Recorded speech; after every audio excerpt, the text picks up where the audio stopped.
Okay. Oh, let's see. I want to get me to be on the view. How do I do that? Having, let's see, video settings. Here.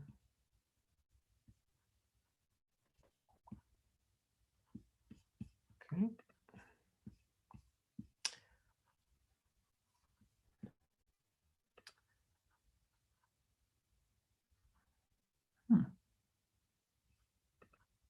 Whoop. I disappeared. You can still see me. I'm messing up my own screen, but hopefully you guys are fine. What did I do here? Help me, help me. I guess I don't need to see me. Maybe I won't see me, but you guys can see me, right? Lara, can you see me? Okay. How do I look? Do I look good? I don't need to know that. I don't need to know that.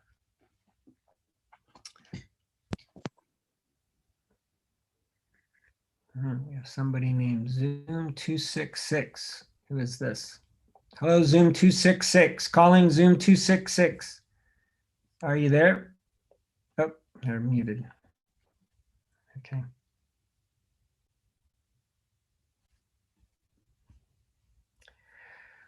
Okay, well, I guess, shall we begin, Carlos, or do you think another minute or two? Begin? Okay.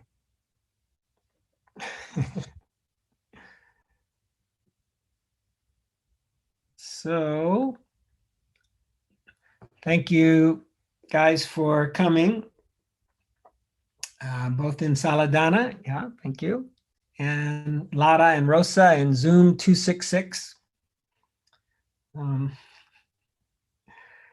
I'm in somewhat of a kind of a giddy state because I just got out of 2 weeks retreat at the Moulin des Chaves in France with Martin Allward, and it was really quite lovely. So what I thought I would do, rather than pull out the lists and go do another class on some list or another, I thought I would just kind of talk about what I absorbed during this retreat. And yeah, it was really special. This guy, he's been on the path since he was a teenager, 19, 20. I think he went to India, and now he's probably 54 and something around that age. And he lives and breathes it. He lives right next door to this center that he owns with another guy. And he also does the Sangha Live, which some of you may know, every Sunday at 7 Spain time, Europe time. There is I think it's an hour class or whatever, but it's his organization that does it. And he's written a couple books now and stuff. So anyways, he's a real dynamic character, and he knows the teachings really well.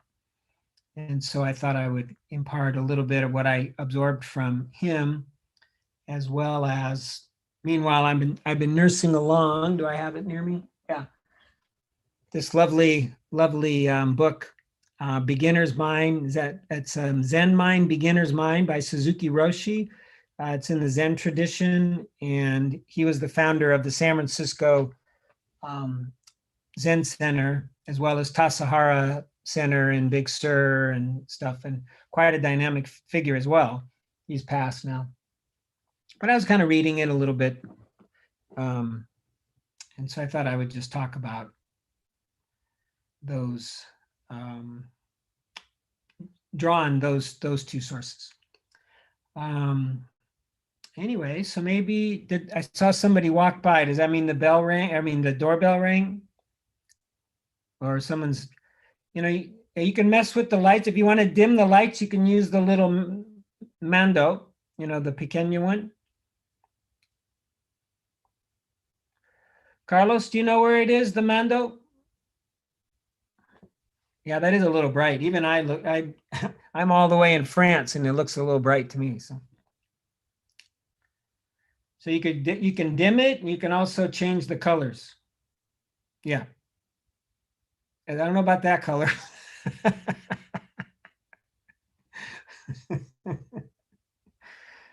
Okay. So let's see here. Find the timer. We'll meditate for 30 minutes, give or take, well, yeah, give or take a minute. I don't have a bell, so I'll use the bell from my phone.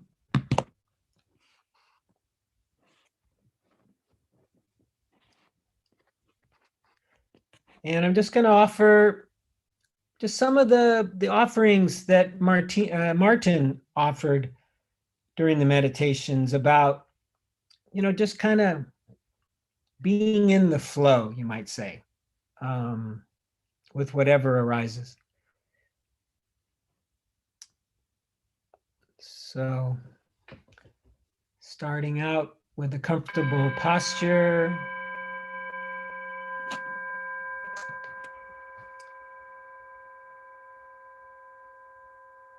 And I know, unlike me, where I've been mostly meditating for the last 2 weeks, you guys have probably had a busy day.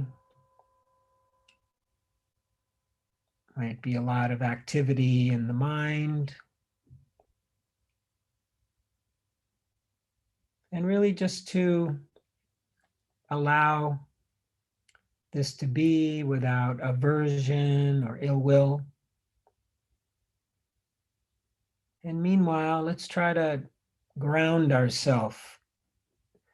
And Martin used an interesting term. He said, find the groundless ground, the groundless ground. So that sense of flow, that sense of fluidity that permeates all things, and at the same time feel grounded.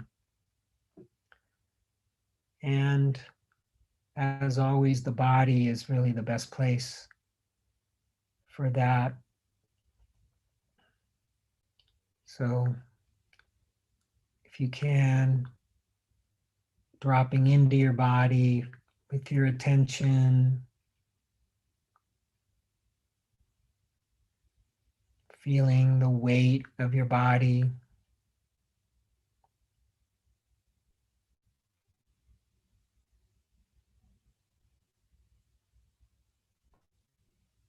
Feeling any points of contact. The body is touching the floor or the chair or the cushion or the couch.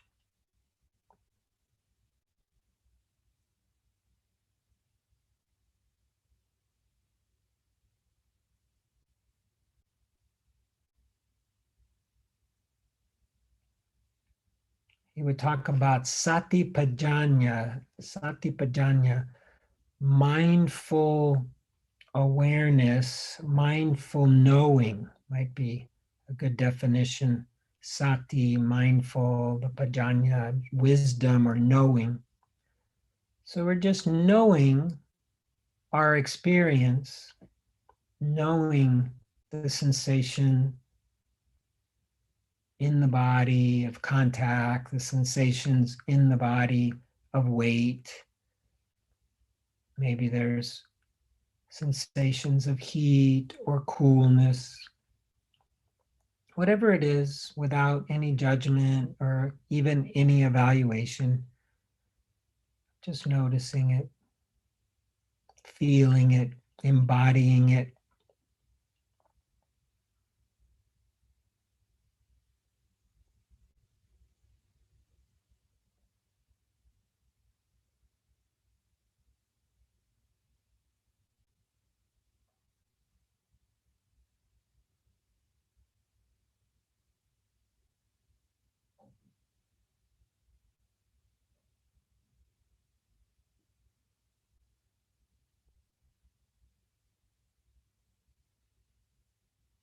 If sounds arise in your consciousness,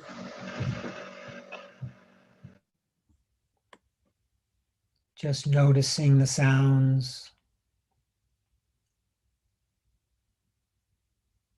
letting them come, stay as long as they do and go.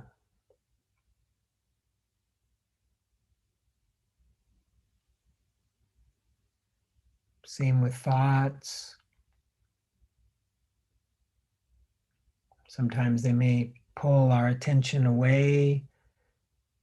That's okay. Once we notice that, once we become mindful again, we can bring our attention back to the body, feeling the body.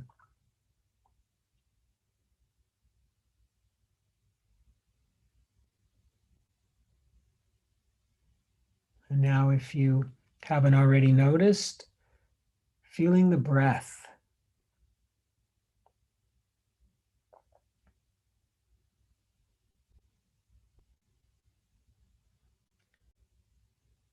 And Martin encouraged us to feel the breath from the inside. It's like the inside out. So we're really experiencing the breath, not just observing it from afar, but really feeling it, experiencing it.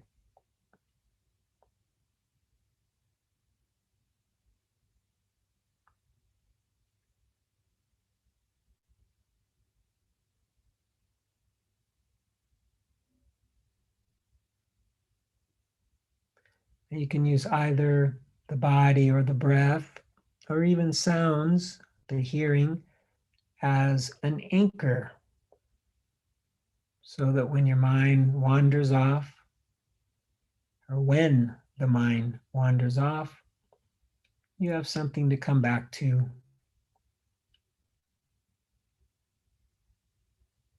And depending on how sleepy you might be this afternoon, or how agitated and excited you might be, might dictate what anchor you choose. If there's been a lot of excitement or the mind is active, you might choose the body, the whole body. If there's a little sleepiness in the mind, choose the breath. And these are not rigid rules, just suggestions you can experiment with. And with the breath, you can do what Buddhadasa taught, or what I read, is you can chase the breath. So you follow the breath on its journey from the nostrils down into the belly and back out, following the breath. Or you can pick a spot and observe it, feel it at that spot.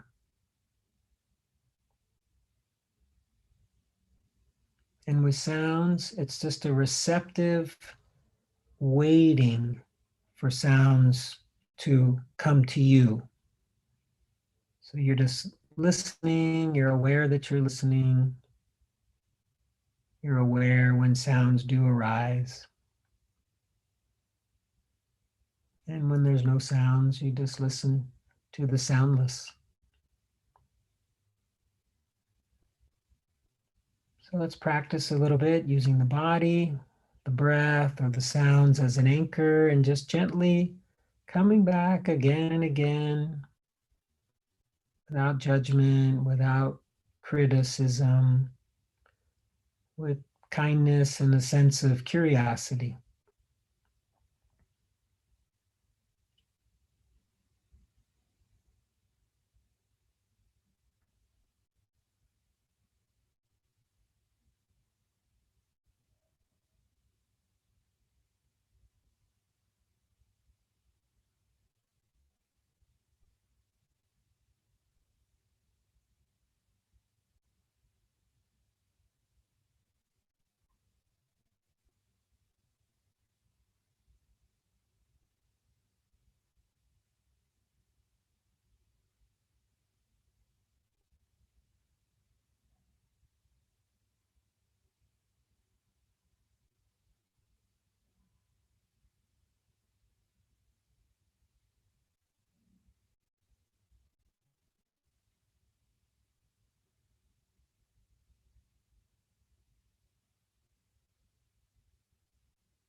You may notice how different things arise in our awareness, in our field of consciousness, and then just pass on through. Might be sensations in the body, might be thoughts, sounds, all kind of happening on their own, by their own nature, just flowing on by. Nothing seemingly set or fixed, all in a moving, fluid, impermanent, natural way. And we can just observe it.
If you are experiencing lots of thought, sticky thought, obsessive thought, you might ask yourself, what could be driving the thought? What might be beneath the energy? Could it be wanting or an aversion? Maybe some doubt, worry. Could be just an habitual pattern. Seeing whether a little bit of investigation might reveal a little something about that thinking. And you can also investigate into the body, feeling into the body to see if there's any sensation, emotion that might be driving the thinking mind.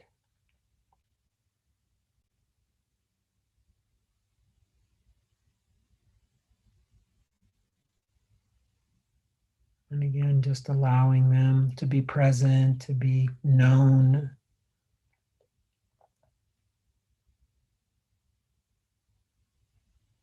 You don't need to do anything about it, push them away.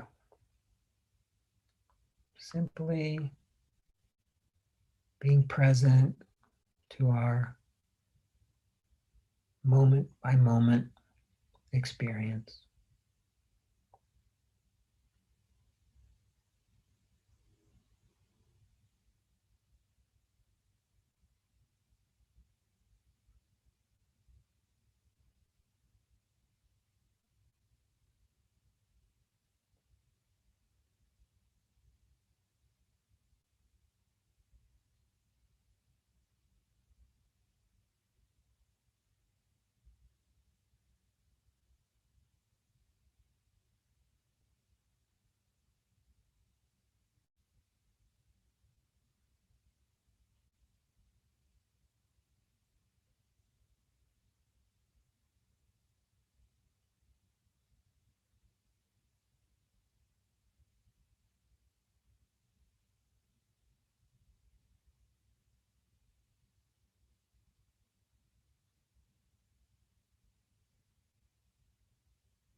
Again and again, we come back to our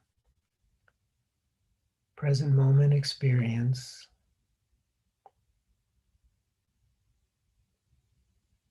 letting thoughts go,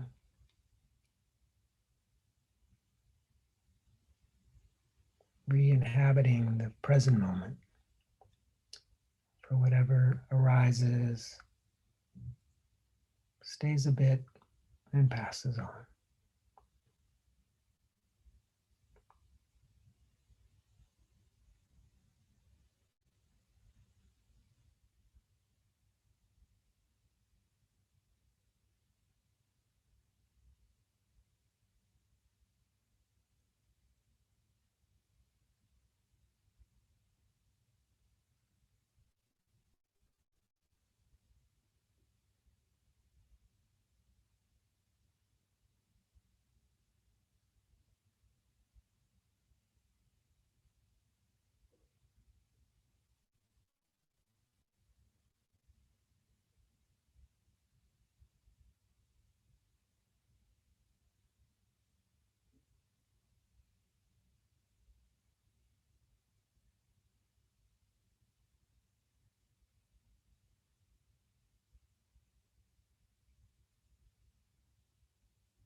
So we have about 5 minutes before the bell.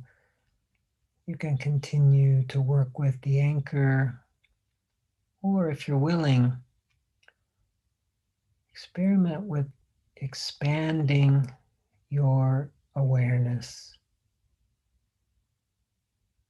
to include the whole body and all the senses. Just letting sounds enter into your field of awareness, sensation, the breath, thought. Just noticing how the mind can take this all in seemingly at once.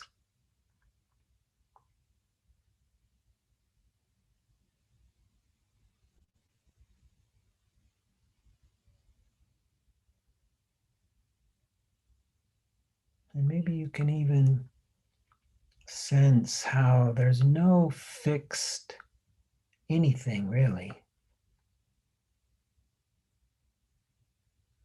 The sounds come, they seem like they're coming from over here or over there, come into our ears.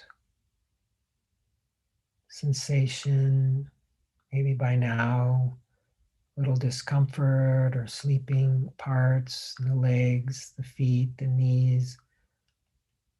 But with the eyes closed, where are they exactly?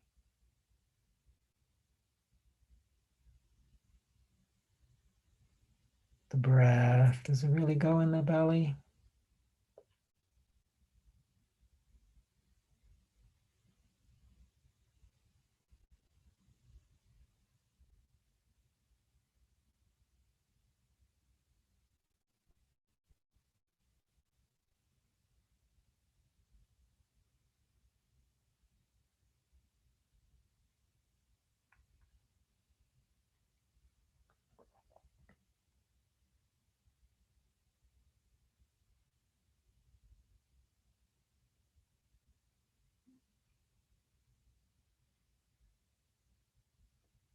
You could even imagine that you're breathing into all your body parts. The breath is entering into your limbs, into your hands and your feet.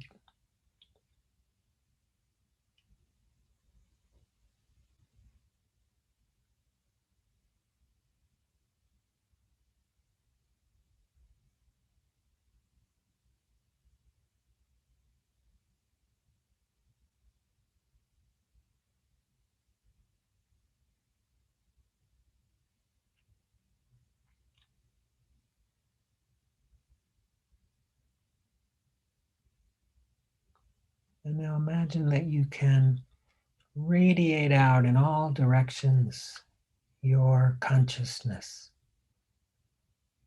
your kind awareness.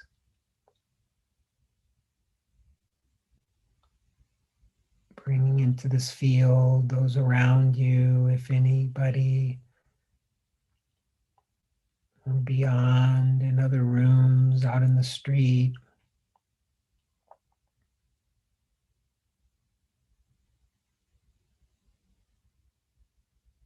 And then focusing on the heart center, thanking yourself for your practice, the goodness of your practice, your commitment.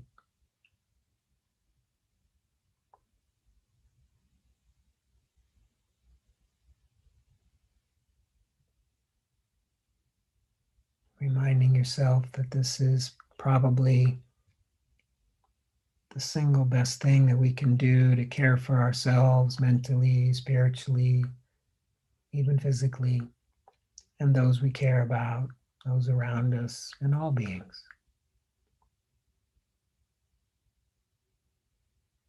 And when you hear the sound of the bell, just noticing whatever might arise. Thoughts, feelings, sensations, whatever.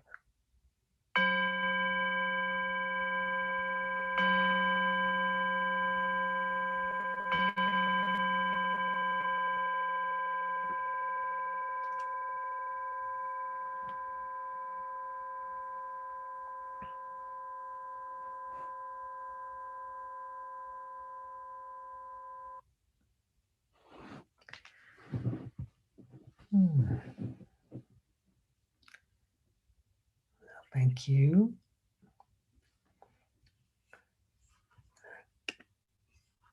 And I have a lot of. I wish there was a way I could like see, or maybe if I put it on that's all I need to do. Gallery. Okay, there we go.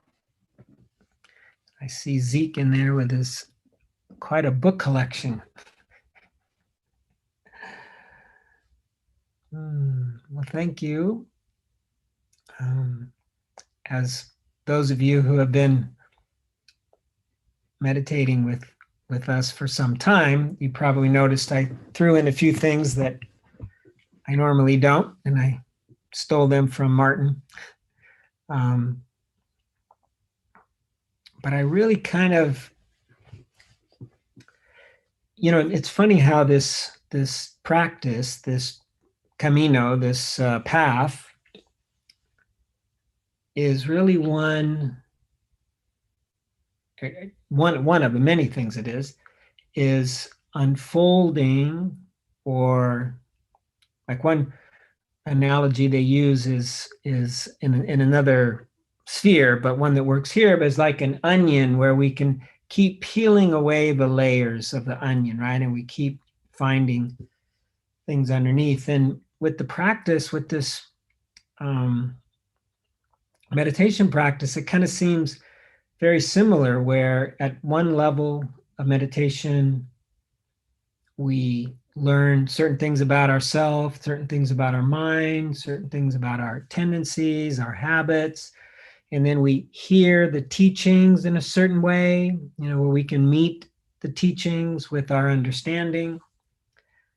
And then we might hear the very same thing or see the very same habit, the very same tendency sometime later, after a period of practice, after, say months or a year or whatever, but it might be completely different, or we might see it in a different way, or experience it in a different way. And, I know what Martin imparted for these 2 weeks are things that I've heard now for 14 years of studying the Dharma, and yet I took them in a different way. This particular time I was just maybe more open, and for you, I figure you're all probably smarter than me, so you'll grasp it. You won't need 2 weeks. You'll be able to do it on a Sunday afternoon, just in a half an hour. but is how life, this was the main thing that he really wanted us to hear, I think, is it's flowing by, it's streaming by, right? It's constantly in motion. Nothing is fixed, nothing is rigid, nothing is immovable. And in fact, it's the opposite, right? Things are constantly moving, constantly flowing. And that if we can calm our mind just enough for long enough, we can start to sense, this flowing, this arising of experience that just comes and goes. And, he used this interesting term, the groundless ground. So yes, we're on ground, tierra. It seems quite firm, and yet it is also just made mostly of space. It's mostly empty, right? And nothing is that reliable, including the ground. Literally, you can live in places like I did in San Francisco where they have terremotos, right? And where the ground, I was in an earthquake in what was it, 88, 89, I think. Yeah, 1989 in San Francisco, where the ground was going like this. It was like not at all solid. It was as if the earth was just playing with us. The power that the earth had to shake, to kind of do a shake, and we were on it. It was incredible. We were in a stadium. It was a baseball stadium, and there were 50,000 people ready to watch a baseball game. And the stands, these concrete stands, were just moving like they were a towel or a sheet. It was just incredible. And there are earthquakes even stronger than the one that we experienced. And so with the right amount of forces and so forth, even the ground that we stand upon, that we rely upon to hold us, right, is also something that is not solid and is not that dependable and is basically just flowing, and what I really kind of got from this experience of imagining or seeing, right? And so much of this is really about how do we see life, right? What kind of glasses do we have on? And are they a pair of glasses, or is it a way of seeing that leads us to freedom, that leads us to liberation, that leads us to reduce suffering? Or is it one that causes us to contract, that creates fear, that creates judgment, that creates anger? And we can choose. I do myself subscribe to the fact that we don't have a whole lot of free will to change everything. Like, I definitely can't make myself taller as much as I wanted to, or smarter, or have a better memory, or be able to learn foreign languages. Oh my God, trying to speak French there, that was quite interesting. But we do have a certain amount of free will. We do have the ability, for instance, to adopt a different point of view, to start to see the world a little bit differently. And it might not be all at once, it might be a little bit poco a poco, but we can at least intend, right? We can intend, I intend to have a different point of view. I intend to see things as impermanent, right? Or even more abstract. I intend to see things as empty, right? This is Buddhism, especially Mahayana Buddhism at its core. It's like everything is empty. Everything, it's like it's a dream, it's a mirage, it's not real. With that point of view, though, comes freedom, because we let go, right? We don't hold on. We drop our expectations. Like, even if you live in San Francisco, it's probably foolish to have an expectation that the ground will always be stable, because it shakes all the time. There are many terremotos, quite regularly. And so we just change our point of view a little bit, maybe drop a few of those expectations, those expectativas, and we find that we start to feel a little bit freer, a little bit more calm, a little less reactive, right? And when we see life as flowing, things just coming in a stream, what's the point to try to grab onto them? Grab onto what? It's just going to stream right through. And we're able then, again, a little bit at a time, but we're then able to let go and kind of just be in that place of non-apego, non-attachment, non-gripping. The Buddha taught about how the cause of our suffering is our craving, our attachments, our tanha. And if we can let go, then we will suffer less. And if the world is constantly moving, if everything is impermanent, if they're empty, then there really is no point to hold on. And so we practice in order to see things as they really are, tal como son, right? And if you get, especially in a retreat, and the more I do these, and this, I figure, I don't know if I said this already. No, I said it to someone else. But in the last 4.5 years, since I've been living in Spain, I've spent probably 8 months of it in retreat, silent retreat, which is kind of interesting. I tried to add it all up, and it's been quite a bit. And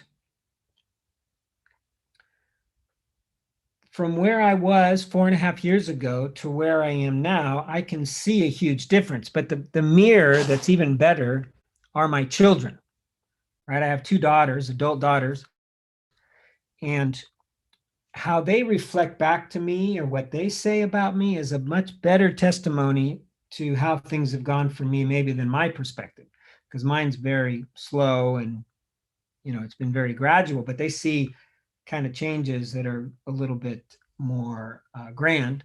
And because it's in the United States, it's Father's Day, right? So this is a day for fathers. And so I've spoke to both my daughters, and especially my older daughter.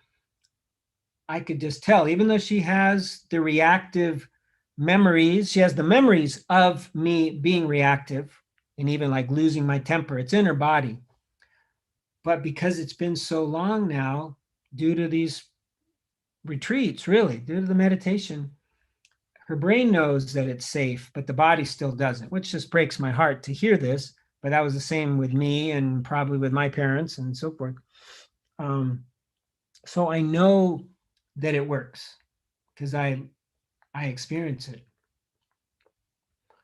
It's like just sitting and being with ourselves, with our bodies, just paying attention to our body, to whatever sensations arise, passing through, has a healing quality to it. The neuroscientists say that it transmits empathy, that kind gauze of understanding, that many of us didn't receive when we were children, for instance, where, we didn't get that mirroring or whatever that we needed. And we can give it to ourselves. And sometimes tears come if there's a lot of pain in the body. But even if they don't, slowly but surely the body starts to relax. And as the mind starts to see that things are just flowing, they're not personal either, right? It really has nothing to do with me. This is just the way life is. It's passing on by, sounds come, sensations come, thoughts come. Don't grip. They're not personal. They're not permanent. They're not a source of lasting satisfaction. We just start to let them go and then just start to flow through. And then the body just reaches another level of relaxation or release. Maybe that's a better word, just release. Yeah, I don't have to be, and I'm not saying that you guys are like that, but some of us get kind of tense, right? And wound up and protective, we're defending and stuff.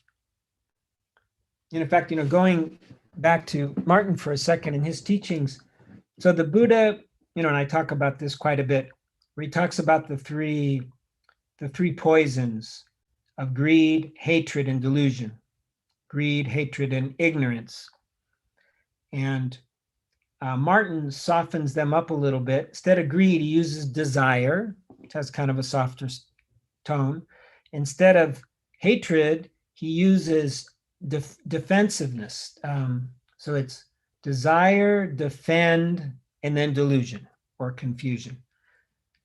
And I kind of like that because it's a little bit softer. But these three, desire, defense, defend, and delusion, really are the three categories where we have the most difficulty, right? It's wanting things to be different than they are, wanting things that we don't have, wanting things to be solid that are not solid, wanting things to be, forever satisfying when they're not. And then this defending, if we're holding on to a view, if we're holding on to having to be right, if we're holding on to something, a person maybe, a past, a young body. If you're like me, it's like I sometimes crack up at myself the way I'll walk. I go, man, you walk like an old man. Oh, wait a second. Yeah, you are an old man. Okay, I guess that makes sense. And then the delusion, where we get confused. In some traditions, they really think this is the source of most of our suffering, if not all. It's just confusion. It's ignorance. It's not understanding how things really are. It's believing that they're different than they are. Here, I think I have a notebook. I want to see if I have a quote or two that I'd like to bring up to you guys. It's funny, I've taken a lot more notes on retreats of this size, but it was just nice to just kind of be with it. Oh, here's a technical one. For those of you who have been participating in the hindrance section of when we were talking about the hindrances in the fourth foundation of mindfulness, the last one being doubt. Remember, the first one is sensual desire, and then you have ill will, and then you have sleepiness, restlessness, and then the last one is doubt. And Martin pointed out that judging is a form of doubt. And I thought that was kind of interesting, but then I kind of got it. Yeah, I could kind of see that is, when we're judging, in a way, we are not sure, we're trying to figure it out. And then we adopt this kind of rigid position almost as a defense. But it really kind of, I believe, and I might not be 100%, but I believe it's fueled by doubt. Those who doubt but can't admit it often are very judgmental. Those who aren't sure, but boy, to be unsure would be death, they're often very judgmental. And so that doubt, because doubt is judging is a very common hindrance that comes up in the mind for many people. They're judging the teacher, they're judging the teachings, they're judging themselves, they're judging their posture. It just goes on and on and on. I know some people, that's their main thing, is they're just constantly judging. And as a hindrance, as an obstaculo, it probably belongs in that doubt, skeptical doubt, the fifth one, the last one.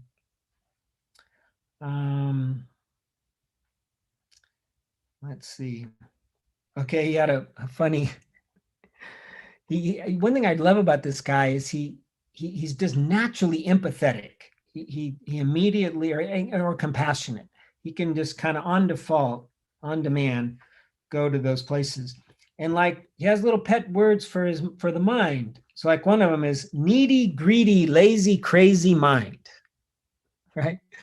So it's kind of cute, if your mind is just like going off and it just won't shut up. Or There you go again, needy, greedy, lazy, crazy mind. So it kind of makes fun a little bit, softens things up a little bit. Oh, you know what? I'm reading, my bad, on the 3Ds: desire, defend, delusion. He says distraction. So it softens it up even more. Delusion, yeah, delusion can be probably interpreted a little bit as an insult. You're deluded. You're delusional. That one is really bad. You're delusional. I know in Spanish it doesn't have a direct translation, but in English it carries quite a bit. But then he says distraction, because arguably that is true, maybe, right? That we're distracted from the way things really are. There's other things that are distracting us, that are causing us to not see clearly.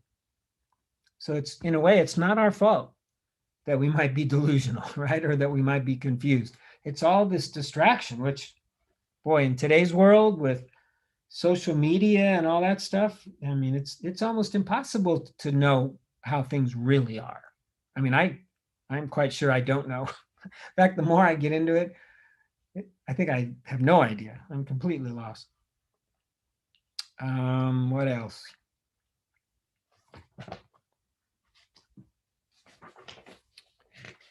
Another one here somewhere. Okay. Yeah, this was one that came up in the retreat, and I imagine comes up even in our Sunday practice. So there's a thing in English, being the flexible language that it is, we managed to turn a noun into a verb.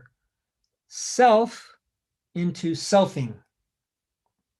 Selfing. So this is the verb, selfing. And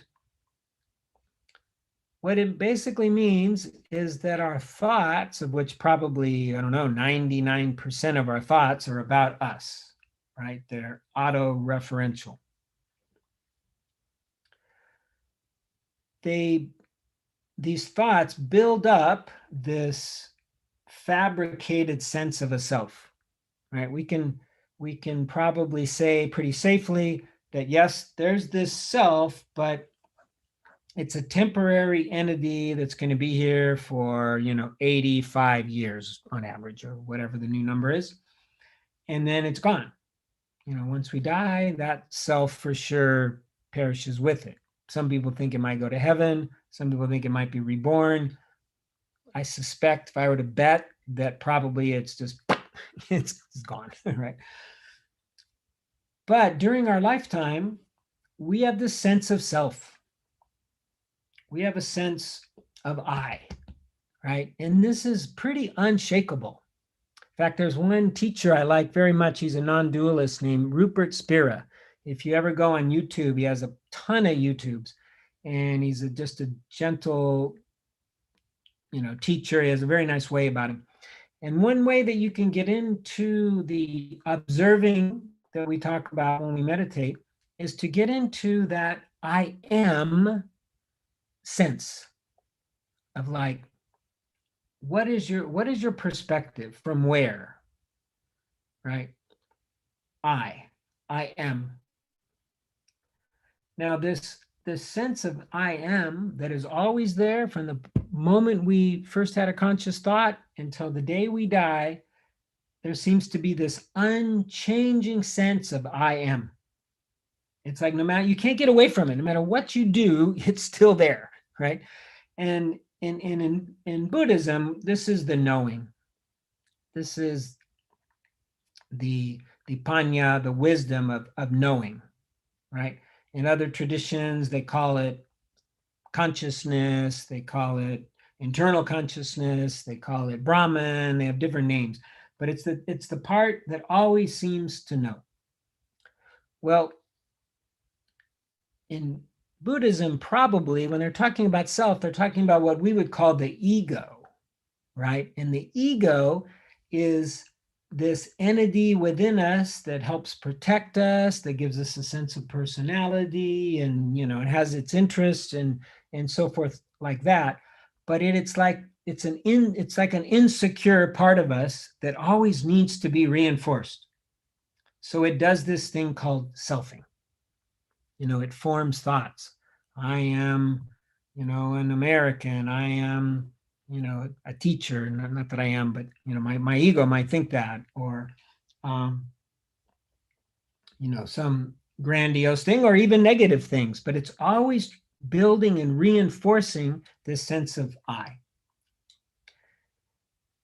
And in meditation, especially like the kind that I was describing of just being with the flow, when we're truly with the flow, the ego is like in the back seat or maybe to the side. It's not even in on the deal. And then what it'll do is it will reinstate itself, reestablish itself more forcefully. Those of you who've done retreat, Carlos and so forth, Josie, you probably experienced this where there's a period of calm where it just seems like there's no self. There's just awareness, right? There's just knowing, just feels really nice. And then there come the thoughts again. And they're almost always referential, auto-referential. They're about me, me, me. And this is like the ego selfing, reestablishing this sense of self. And what Martin brought up, and I heard this as well, but the Buddha was very aware of this selfing. And it is said that it was understood that until we reach nibbana, until we reach full enlightenment, it is the last of all the defilements to go. I mean, in other words, it's with us our whole life.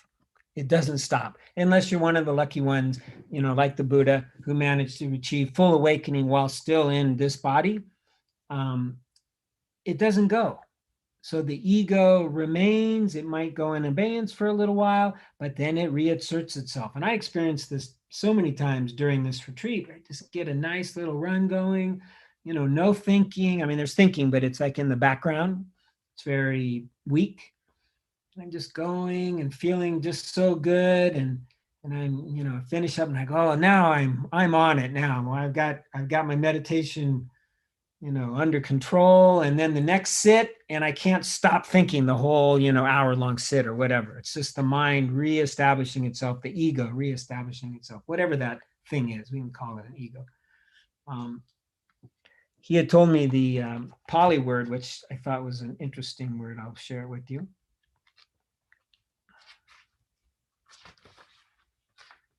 And it really, ahamkara, in the way it's translated, aham is making, and then kara is activity. So it's I making activity.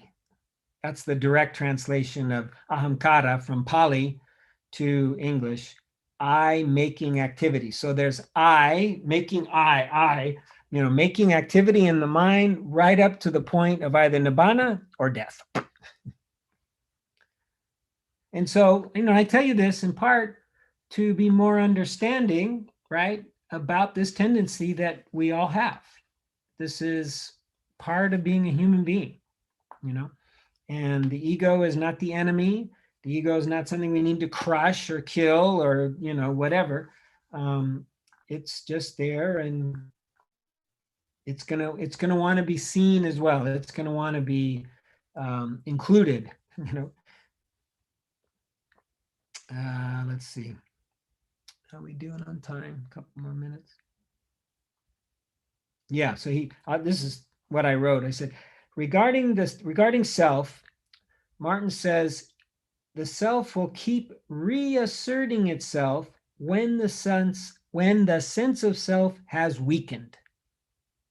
So when it weakens, and then I guess it figures that out or something, and then it reasserts itself. He suggested investigating it. I like that, just into it, kind of looking at it loosely, lightly. Again, he was very big on, like I'd asked him like maybe day 3 or day 4 or something like that. Should I use more effort when I get a run, a period of concentration, and then the thinking reasserts itself or comes up, should I use more effort to kind of get it down, or what I said to let go, but it's sticky, so I have to shake my hand, get away, get off. And I go, how much energy should I use? And his answer was 0 was his answer. No energy at all. And that was very surprising. I thought maybe he'd say some percentage, but it's 0. He says, don't even bother with it.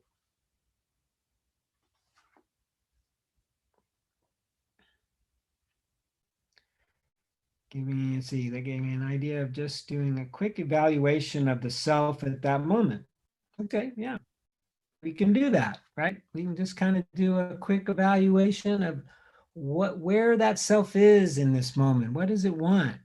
And again, in Buddhism, the true nature of things is that there is no self, or not self. That's really how it is. There's not self, because it is something that's temporary. It's another impermanent phenomena, right?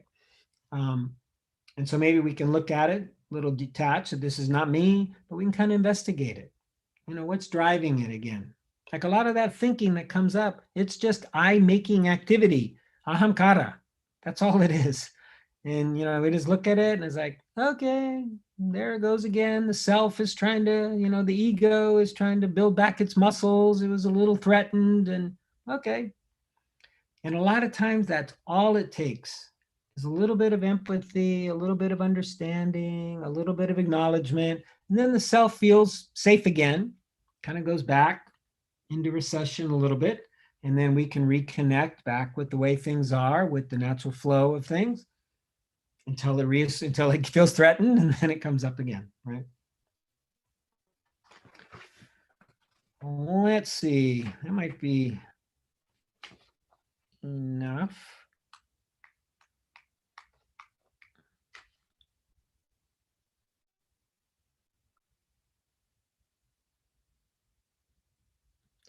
Here was I guess I could call it an insight that I had myself about my mind. And, over the last couple years, I would say I've really developed kind of an attitude, and I've even said this, and I apologize if it's been misleading, but that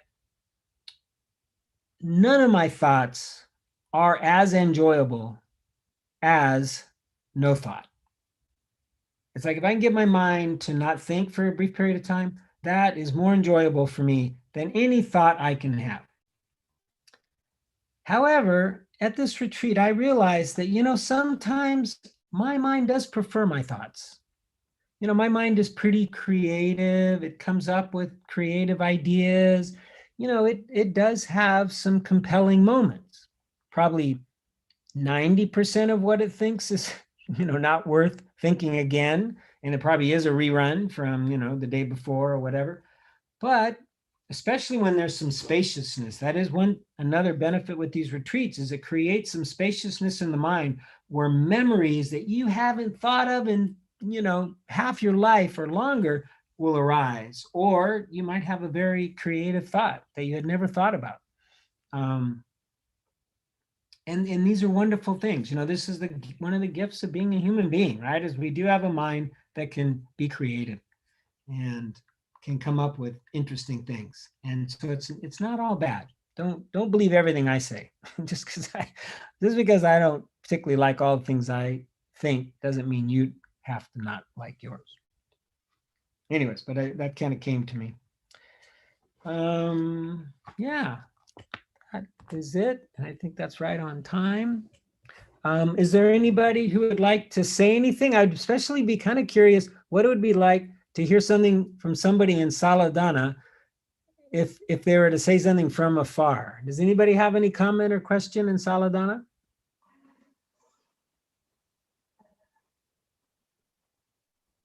All right, you guys. Hey, I have a question. Did the signs help you find the door? Was that helpful?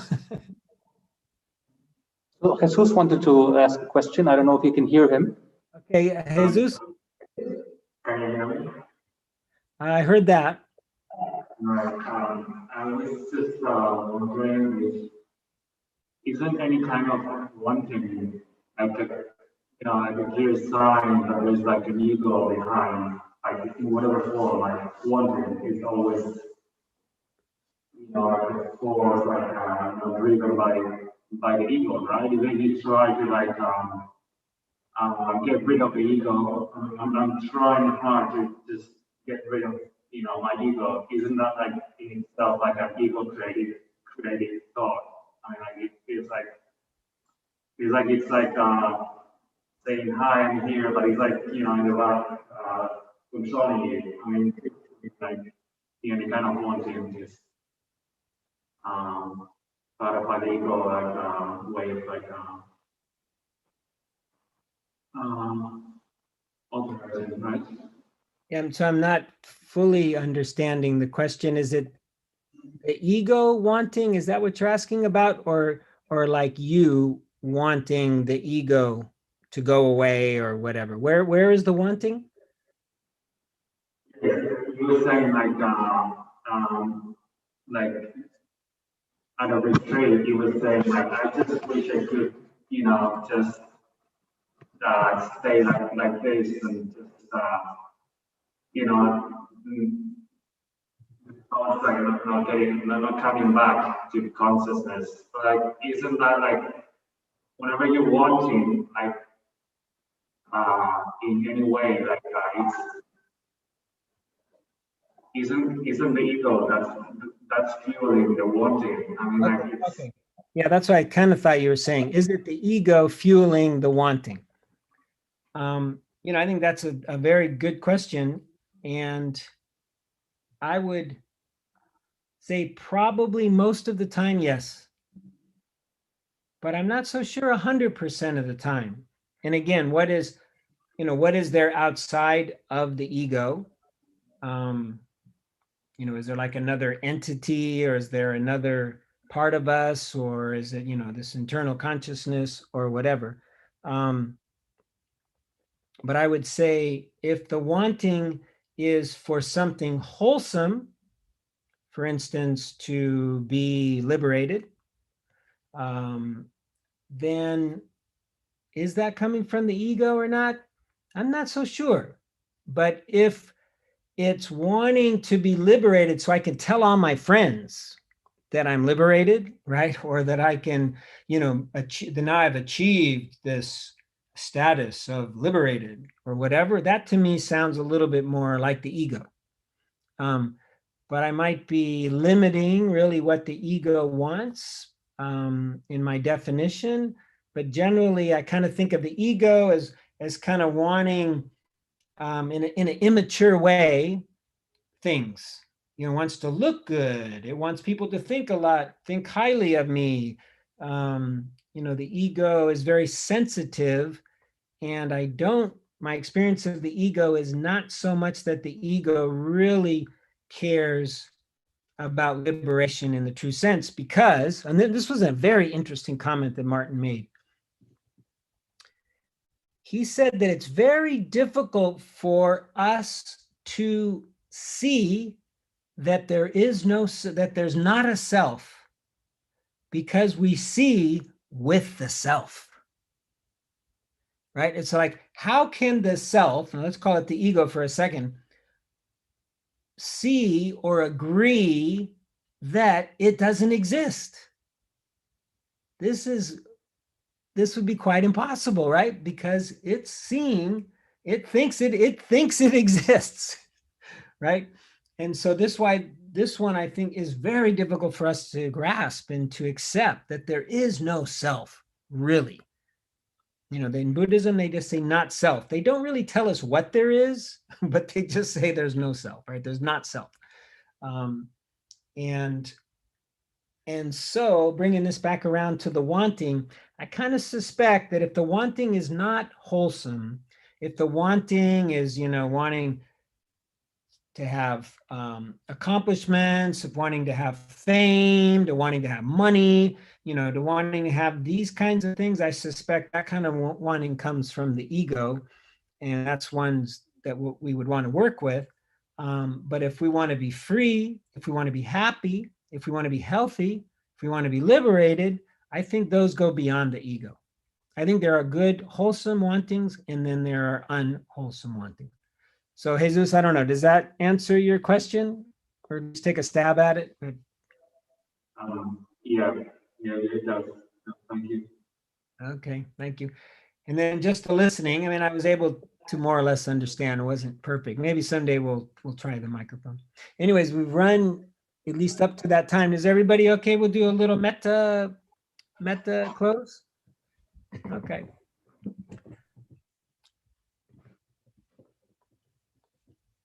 Okay. So maybe just taking a moment first to reconnect with the body, just feel it. How does it feel now?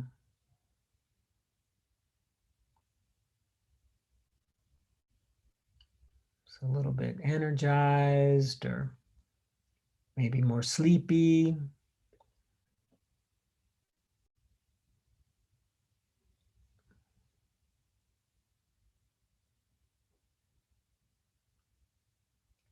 So we'll do the usual 4 groups, offering up goodwill or metta first to ourselves. May I be happy. May I be happy. May I be well. So for those of you who are new, you can just repeat these to yourself mentally. May I be safe.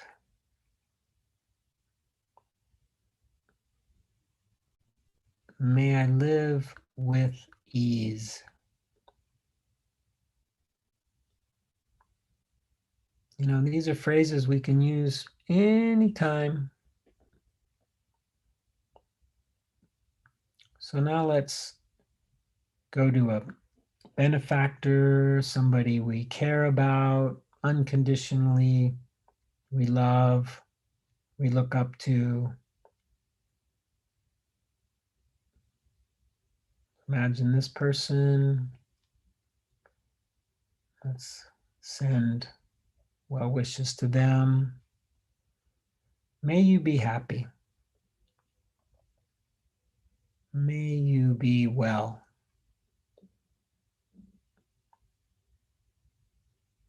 May you be safe. May you live with ease.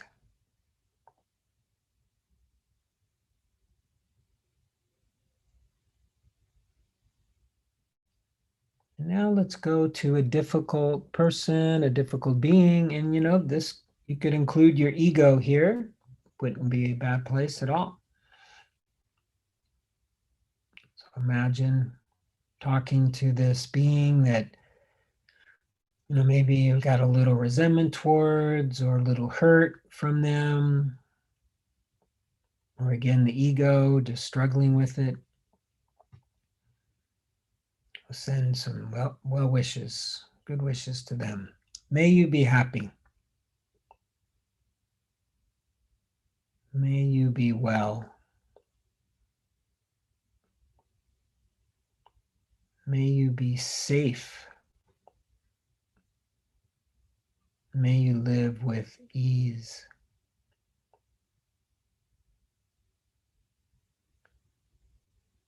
And then all beings, without exception, all directions, may all beings be happy. May all beings be well. May all beings be safe.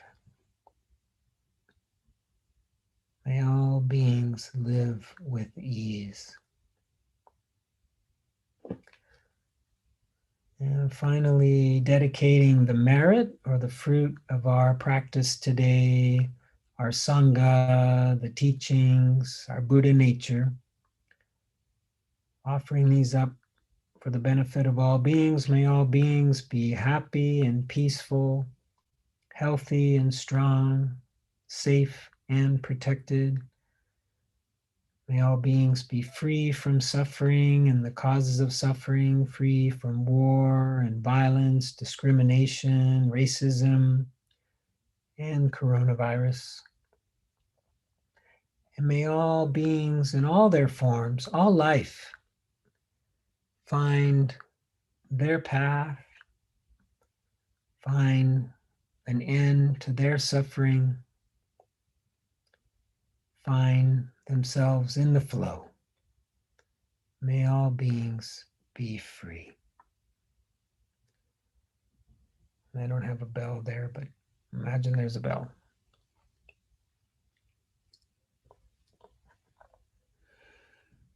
Well,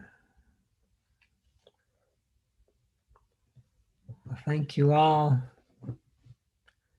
very much.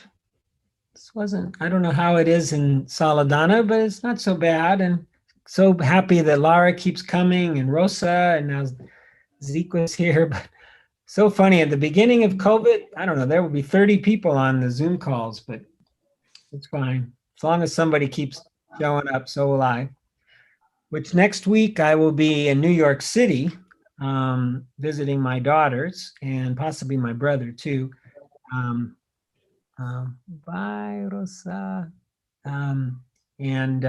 Yeah, we will try this again, Carl. And thank you, Carlos, for doing this for me very much. I very much. Welcome. Yeah, and next week will be okay for you as well? Should be okay. Yeah, great. Jim, would you like me to take a picture of the signage in another way? Something special? Any special requests? Yeah, if you can kind of do it sort of straight on, sometimes if there's a car there or whatever, it's not quite so easy, but of the front door, because then with the sign, and it's okay that the banderoja will be probably not that visible, but I wouldn't mind putting that on the web page. But we do now, Donna finally has a sign.